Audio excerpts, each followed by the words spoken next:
తెలంగాణలో ప్రముఖ పుణ్యక్షేత్రం కోరిన కోర్కెలు తీర్చే కొండగట్టు అంజన్న సన్నిధిలో ఒక అద్భుత ఘట్టానికి రంగం సిద్ధమైంది.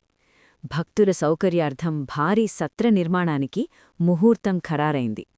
అంజన్న క్షేత్రంలో ఒక్క రాత్రి నిద్రిస్తే చాలు దీర్ఘకాలిక అనారోగ్య సమస్యలు, గ్రహదోషాలు తొలడిపోతాయని భక్తుల ప్రగాఢ విశ్వాసం.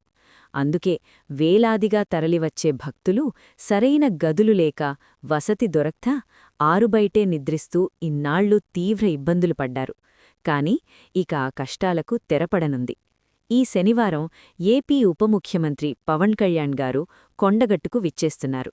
భక్తుల కోసం దాదాపు 96 గదులతో నిర్మించనున్న భారీ సత్రానికి ఆయన స్వయంగా భూమిపూజ చేయనుంషం. ఈ సత్ర నిర్మాణం పూర్తయితే అంజన్న సేవలో తరించే భక్తులకు వసతి సమస్య తీరడమే కాకుండా ఆలయ అభివృద్ధిలో ఇదొక మైలురాయిగా నిలిచిపోనుంది. మరిన్ని అప్డేట్ల కోసం కొలుగూరి 24/7 న్యూస్ టీవీ జగిత్యాలను లైక్ చేయండి, షేర్ చేయండి మరియు సబ్స్క్రైబ్ చేసుకోండి.